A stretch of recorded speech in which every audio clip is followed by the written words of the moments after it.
Hello guys, কেমন আছো সবাই? তো আজকে আমি তোমাদেরকে দেখাবো যে আমি একটা কাঠগোলাপের গাছ প্রুনিং করেছিলাম। তো এই প্রুনিংটা করার পর যে গাছটার কি অবস্থা। আমি কতদিন হয়েছে, এক সপ্তাহ হয়েছে গাছটাকে প্রুনিং করলাম, কিন্তু দেখতে পাচ্ছেন এটা শুকিয়ে গেছে। তাই আমি দেখলাম যে না, এটা শুকিয়ে গেছে। কেন শুকাইছে?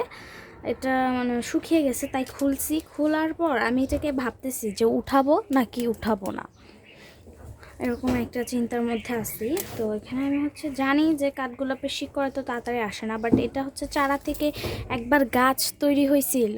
তো চারা থেকে একবার গাছ তৈরি হয়েছিল, আবার নেতিয়ে গিয়ে মরে গেছে।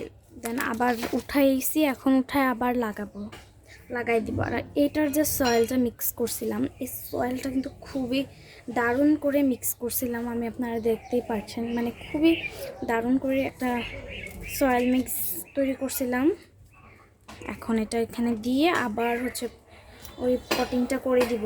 এই পটিংটা কিন্তু খুবই জোস হয়। এভাবে করে দিলে আপনার কাঠগোলাপের ডাল থেকে সময় লাগবে, বাট আপনার অন্যান্য ডাল থেকে যদি এইভাবে লাগাই দেন বা এইভাবে পলি দিয়ে আটকাই দেন, তাহলে খুবই দ্রুত কুশি বেরিয়ে যাবে। বাট কাঠগোলাপ অনেক দেরি হবে, তাই এটাকে আমি আর কুশি আর এইভাবে পলিথিনে র্যাপ করে দিব না, এইভাবেই রেখে দিব। ভিডিওটা ভালো লেগে থাকলে লাইক, কমেন্ট, সাবস্ক্রাইব করে দেন। বাই।